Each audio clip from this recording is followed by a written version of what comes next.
Hola, buenos días. Mi nombre es Marta Alonso de la Cruz, soy psicóloga especializada en atención a familias, en pareja y también en formato individual.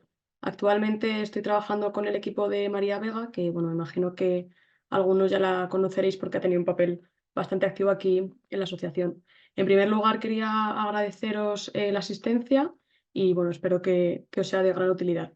En el día de hoy, como podéis ver en el título, vamos a hablar de cómo influye el diagnóstico de SK en la familia. A modo de introducción, me gustaría lanzaros un par de preguntas para que a lo largo de la charla podáis reflexionar sobre ellas y que podáis un poco como tener algunas ideas de cómo es en vuestro caso particular. En primer lugar, me gustaría que pudierais pensar en cómo ha influido el diagnóstico de SK en vuestro rol como padres, es decir, a la hora de ejercer la crianza de vuestros hijos, cómo ha influido el diagnóstico en vuestros hijos o en vuestras hijas, en cómo os comportáis con ellos, en cómo les percibís y también qué cosas vuestras como persona, como padre, como madre, pensáis que influyen en la propia relación con vuestros hijos. Cuando hablamos de la familia, podemos identificar varios elementos familiares, como los que aparecen aquí en la presentación. Sin embargo, hoy nos vamos a centrar principalmente, como os comento, en la parte de nuestro rol como padres. En primer lugar, ¿cómo influye el diagnóstico TSK en mi rol parental? A nivel un poco de introducción y a nivel general, cuando vamos a ser padres tenemos una serie de expectativas, ¿no? De cómo va a ser la crianza, de cómo va a ser mi hijo, de cómo voy a ser yo como padre.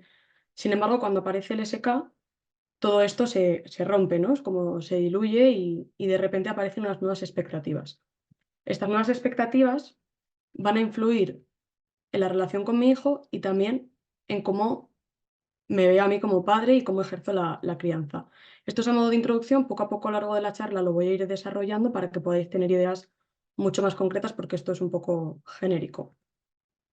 Si nos preguntamos qué elementos existen en la crianza, hay que tener en cuenta que por un lado tenemos elementos más bien conscientes y elementos más bien inconscientes. Los elementos conscientes son aquellas cosas que podemos percibir fácilmente, que tenemos claras en nuestra cabeza, mientras que los elementos inconscientes son aquellos aspectos que nos influyen, pero que no tenemos como mucha idea de que están ahí, ¿no? Sin embargo, tienen un papel fundamental. A lo largo del día de hoy vamos a hablar de estos elementos. He elegido algunos de ellos, por supuesto, no son todos, pero sí que me gustaría lanzar en primer lugar una reflexión sobre que, como podemos ver, aunque en un primer lugar decimos, vale, somos bastante conscientes de la crianza que ejercemos, ¿no? Pero sin embargo, como se ve aquí en la diapositiva, hay muchos elementos inconscientes que no percibimos y que sin embargo tienen un papel fundamental. Debido a ello, me gustaría empezar por estos elementos inconscientes, ya que de alguna manera pues, nos va a permitir ganar un poco de claridad sobre ellos y luego hablaremos de la parte más consciente, que será un poquito más sencilla. En los elementos inconscientes me gusta dividirlos en dos. Aquellos que son menos controlables y con menos controlables me refiero a aquellos elementos que ya están determinados. Es decir, no vamos a poder cambiar el elemento en sí, pero sí la manera que tenemos de gestionarlo. Mientras que los elementos más controlables son aquellos que sí que vamos a poder modificar como tal, no solamente gestionarlos de manera diferente, sino también los podemos cambiar. En los elementos inconscientes menos controlables encontramos la personalidad, el temperamento, los condicionantes biológicos y nuestra propia historia. En la personalidad hablamos de aquellos aspectos más que tienen que ver con nuestra forma de ser, que dependen de las influencias sociales que hemos recibido a lo largo de nuestra infancia. Por eso decimos que la personalidad se termina de forjar una vez pasada la adolescencia porque es el periodo en el que se desarrolla nuestra identidad. Para poneros algunos ejemplos, el hecho de que seamos personas más bien afectivas, menos afectivas, que nos guste priorizar nuestro espacio, que prioricemos las relaciones con los demás, que seamos más empáticos o menos empáticos. Seamos como seamos, esto va a influir en cómo vamos a relacionarnos en nuestro rol como padre y con nuestros hijos. Por otro lugar, el temperamento hace referencia a variables más bien biológicas, ¿no? Que van como por dentro de nosotros, por así decirlo. Y por eso decimos que esto se da desde la niñez, es algo que nacemos con ello, por así decirlo. Aunque a nivel teórico es un concepto bastante complejo, para que podamos entenderlo de manera resumida, es la capacidad que tenemos de regularnos a nosotros mismos en ciertas situaciones más complicadas o más intensas a nivel emocional, ¿no? Y también cómo gestionamos estos estímulos novedosos de estas situaciones pues novedosas e intensas. En cuanto a los condicionantes biológicos, me gustaría detenerme fundamentalmente en la enfermedad, es decir, Cuando yo en mi infancia he tenido una enfermedad que ha marcado mi desarrollo, o ha habido un miembro de mi familia que ha tenido, o de mi entorno cercano, que ha tenido una enfermedad que ha marcado un poco mi desarrollo, de alguna manera vamos a dar un significado a esa enfermedad. ¿Qué sucede? Con significado me refiero a cómo lo vivo, a qué implica, qué consecuencias tiene, de qué manera se organiza la gente en torno a esta enfermedad. Todo esto, que podemos resumir como el significado que le damos a la enfermedad, puede ser que cuando nuestro hijo es diagnosticado con SK, nosotros como padres traslademos todo ese significado que hemos tenido en la infancia a cómo lo vivimos en la situación actual. De alguna manera, puede ser que de esta forma entendamos que las situaciones son iguales cuando en realidad probablemente sean distintas o tengan particularidades diferentes. Por último, en cuanto a nuestra historia, antes de ser padres, hemos sido niños, hemos sido jóvenes, hemos sido adolescentes, hemos sido adultos y hemos recibido una educación por parte de nuestros padres. Cuando recibimos esta educación y crecemos, pensamos, oye, pues estas cosas que han hecho mis padres me gustan, estas cosas que han hecho mis padres no me gustan, ¿no? Y de alguna manera es nuestro referente a la hora de pensar cómo queremos actuar como padres. Puede ser que nos hayan gustado muchas cosas y tendamos a repetirlas, y puede ser que haya muchas cosas que no nos hayan gustado y tendamos a hacerlo de una manera contraria. Es importante ser conscientes de todas estas cosas, dado que si actuamos en base a lo que yo hubiera necesitado en mi infancia, no tendremos en cuenta quizás necesidades más concretas que puedan tener nuestros propios hijos, ¿no? Sino que actuaremos con las necesidades que yo tengo o que hubiera tenido cuando yo era pequeño o pequeña. En los elementos inconscientes más controlables vamos a hablar de algunos de ellos. En primer lugar, las representaciones del niño. La representación del niño, así entendido, es la imagen que tenemos a nivel mental de cómo es nuestro hijo o nuestra hija.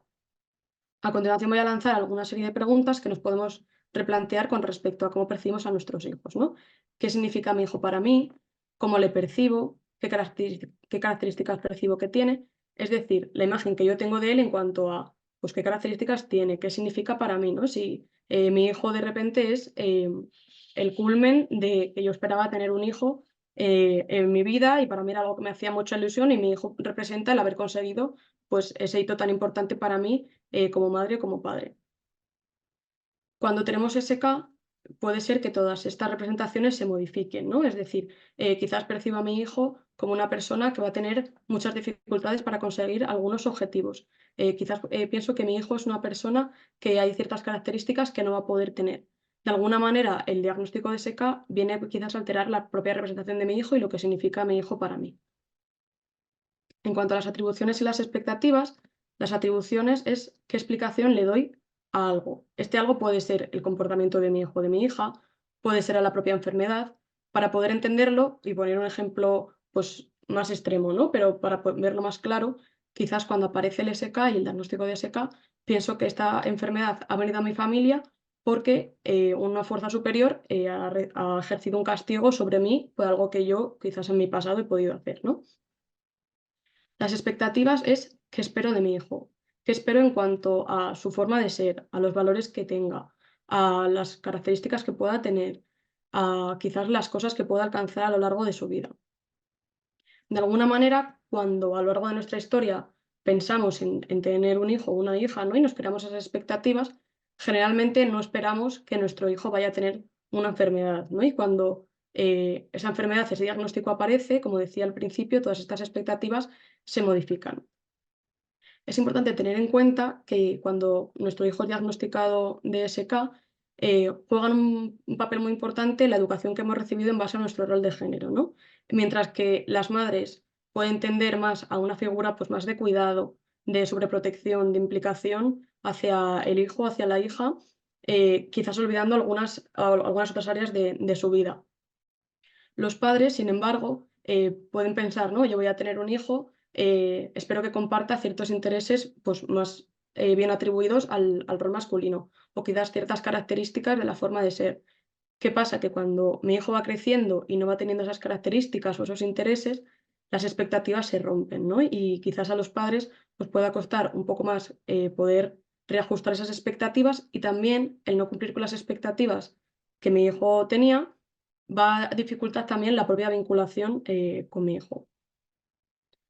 La tolerancia afectiva hace referencia a de qué manera soy capaz de vivir las emociones y de poder un poco regular las emociones, es decir, la manera en la que las vivo, en que las gestiono.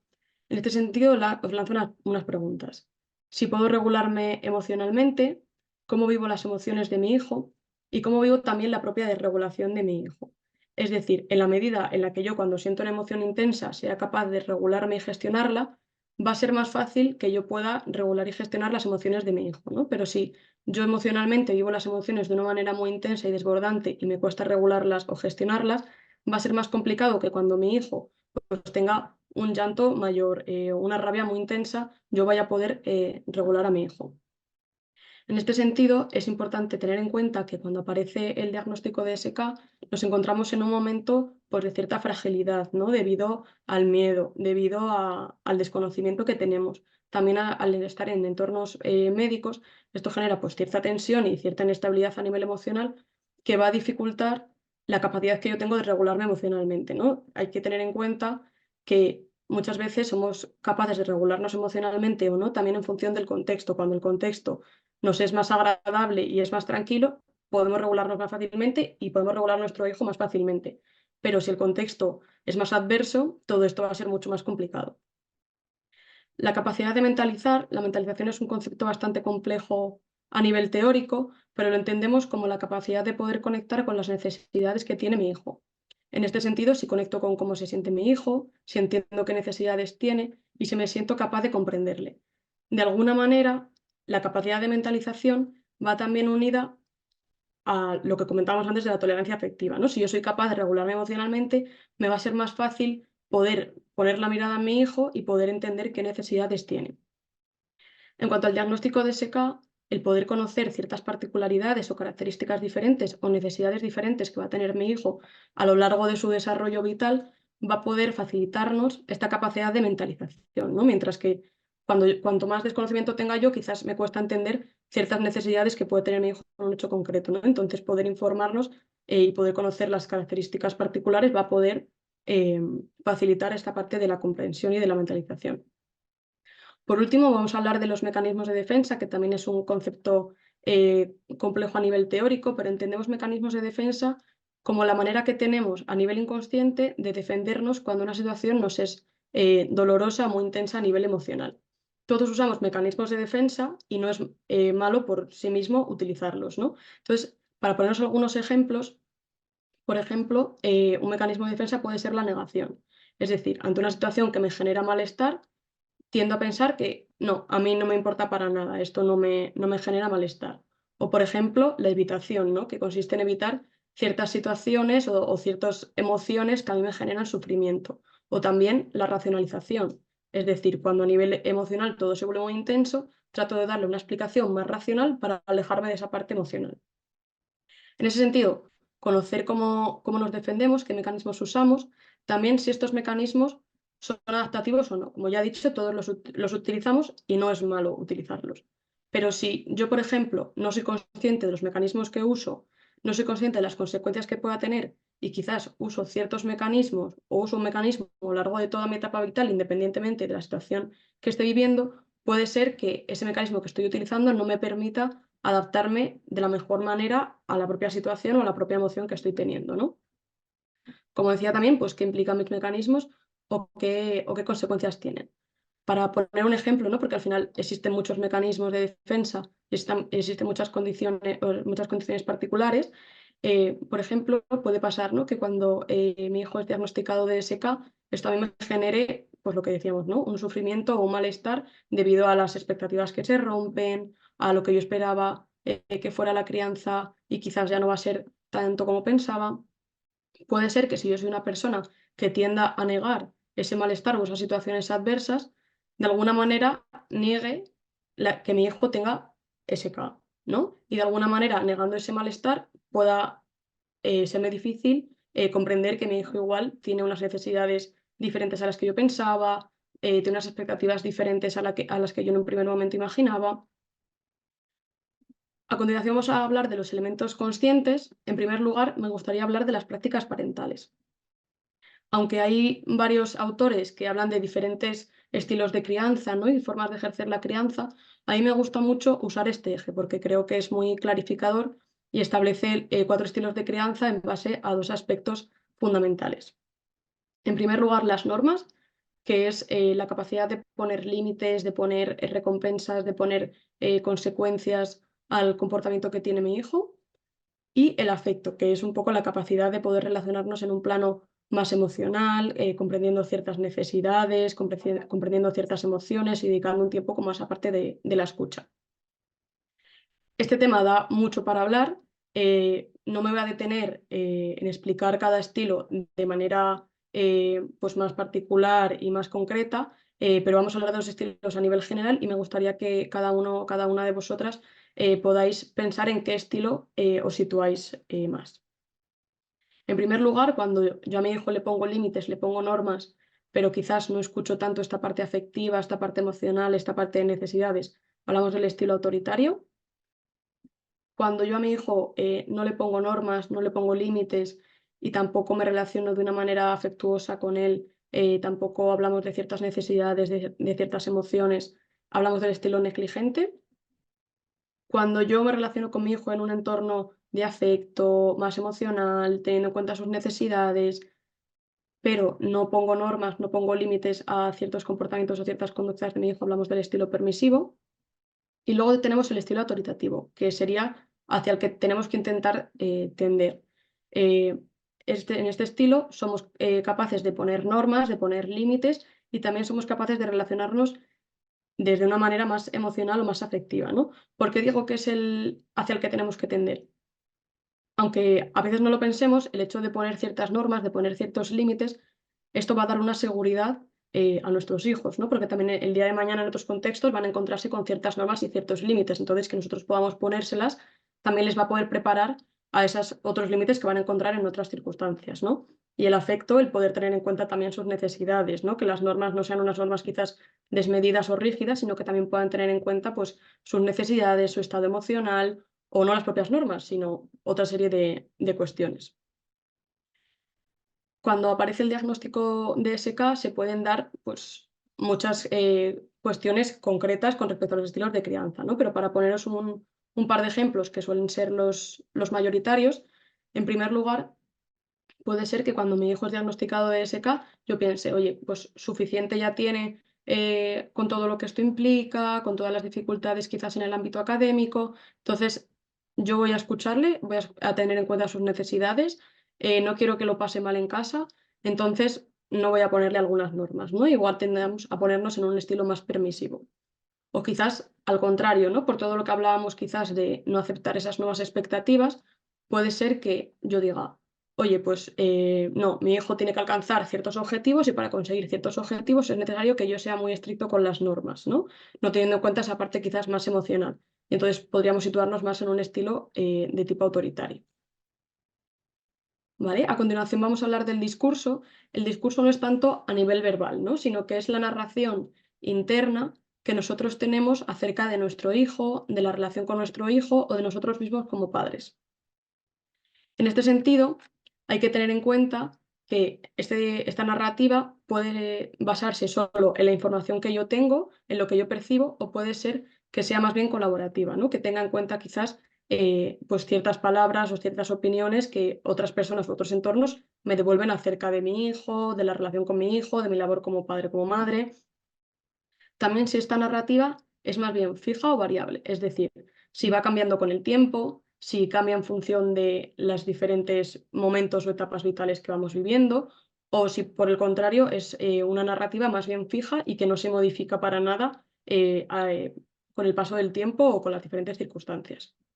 Por último, también, si esta narrativa es más bien realista o es distorsionada.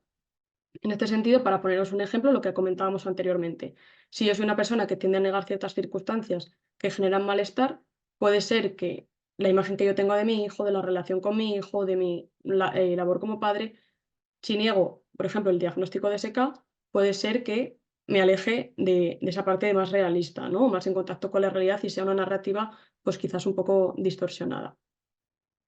¿Cómo influye todo esto en la dinámica familiar? La dinámica familiar la entendemos como un poco el ambiente que hay en la familia, ¿no? En las diferentes relaciones familiares y el ambiente en general que puede haber en casa, por así decirlo.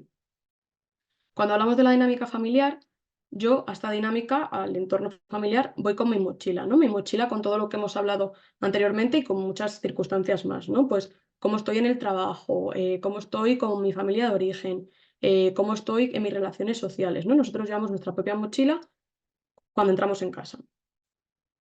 Mi hijo tiene su propia mochila, ¿no? También, pues, con las expectativas, con las propias dificultades, con sus propias características, con sus propios conflictos, quizás en el colegio o en el instituto.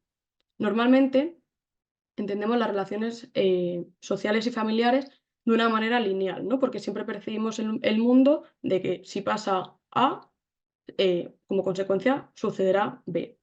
Sin embargo, es importante tener en cuenta que las relaciones se mueven más bien en una dinámica circular o bidireccional. ¿Esto qué quiere decir? En la medida en la que yo hago algo, ese algo va a afectar a la otra persona y lo que la otra persona haga va a afectar o va a influir en cómo yo lo viva, en cómo yo me comporte y en cómo yo responda a eso que he recibido. Por poneros un ejemplo, cuando mi hijo me contesta, puede ser que, si lo vemos de una forma lineal, puede ser que yo piense que ha sido porque ha tenido un mal día en el colegio, porque está en la adolescencia o simplemente porque estaba frustrado por cualquier otro motivo. Cuando yo entiendo la relación con mi hijo de una manera circular, puede ser que quizás mi hijo me conteste porque todo lo que hablamos de las expectativas. Yo pongo unas expectativas muy altas en mi hijo, a mi hijo esto le frustra porque siente que no tengo en cuenta sus necesidades y mi hijo igual me contesta expresando como esa frustración, ¿no? A su vez, esa contestación que mi hijo me da puede ser que me influya a mí diciendo, oye, pues mi hijo no me está haciendo caso, no está cumpliendo con las cosas y encima me contesta, ¿no? Entonces voy a poner las expectativas mucho más rígidas. Por último, me gustaría cerrar la charla con una serie de pautas a modo de resumen sobre todo lo que hemos hablado. En primer lugar, el ganar conciencia sobre estos elementos es fundamental porque aunque a veces no podamos cambiarlos, no podamos modificarlos o esto no sea complicado, el hecho de ser conscientes de qué cosas nos están influyendo en nuestra labor como padres ya es un primer paso bastante grande. Por otro lado, gracias a esa conciencia, podernos replantear qué cambios podemos hacer nosotros mismos en la dinámica familiar, ¿no? Muchas veces esperamos que quizás sean otros, ¿no? Sean nuestros hijos los que ejerzan algunos cambios, pero si entendemos la dinámica familiar de una manera circular, el hecho de que yo haga un cambio, eso va a generar cambios diferentes en cómo mi hijo se relaciona, en cómo es la relación con mi hijo. Hay que tener en cuenta que cuando hacemos un cambio, la dinámica familiar no cambia de golpe, no es algo que tú digas, oye, pues yo lo hago hoy y esto ya cambia de repente, sino que son cambios que suelen costar bastante, pues que el entorno se adecue a ellos, obtener un poco pues la respuesta que esperábamos encontrar. Por otro lado, también ser conscientes desde dónde actuamos como padres, ¿no? Pues todo lo que hemos estado hablando, tenerlo presente para decir, oye, cuando yo le comunico esto a mi hijo, cuando yo me comporto de esta manera con mi hijo, lo hago porque esto y esto, ¿no? Y también ser conscientes de qué piedras colocamos a nuestros hijos que igual no les pertenecen, ¿no? Que igual pertenecen a mi historia o a mi propio rol como padres. Para poneros un ejemplo así rápido y muy visual. Cuando yo, imagínate, por ejemplo, yo, en mi adolescencia o en mi edad joven, decía, oye, el día de mañana quiero llegar a ser un alto cargo de una empresa y por lo que sea no he podido llegar a serlo. Quizás cuando tengamos hijos decimos, oye, pues ya que yo no he podido, que mi hijo llegue a este alto cargo, ¿no? Y de alguna manera colocamos esa piedra de lo que yo no he podido conseguir en ellos para que ellos consigan eso que yo no he podido conseguir. Un poco también, teniendo en cuenta la parte de las necesidades de las que hablábamos, el poder escuchar estas necesidades, el poder comunicarnos sobre ellas. A veces tenemos la sensación de que nuestros hijos son como una incógnita, ¿no? Y que no podemos entender qué les pasa. El hecho de poder abrir un espacio para poder preguntarles directamente, ¿no? De qué necesitas en este momento, qué te gustaría que yo hiciera, ¿no? Que yo tuviera en cuenta, nos permite, en primer lugar, abrir un espacio, ¿no? seguro con nuestro hijo donde él pueda comunicar lo que necesita y en segundo lugar que poco a poco podamos aprender como a descifrar, ¿no? esa incógnita de qué necesita mi hijo, ¿no? que a veces quizás es algo que nos tiene como un poco confundidos o confundidas. En penúltimo lugar, el poder también cuidar nuestro entorno, ¿no? más allá de nuestro rol como padres. Al final, la crianza es complicada, es muy demandante y también ¿no? cuando nuestro hijo tiene SK, pues yo creo que es más demandante aún, pero es importante poder cuidar el resto de relaciones que tenemos a nivel familiar, a nivel social, porque también esto nos va a poder permitir poder desvincularnos un poco de estar siempre presentes con nuestro hijo, ¿no? Y poder quizás usar los entornos pues también para desahogarnos, para poder compartir cómo nos sentimos, ¿no? Y de alguna manera, cuando yo tengo un espacio donde puedo compartir ciertas cosas que con mi hijo evidentemente no puedo compartir, eso nos permite ir mucho más aireados a la relación con nuestros hijos.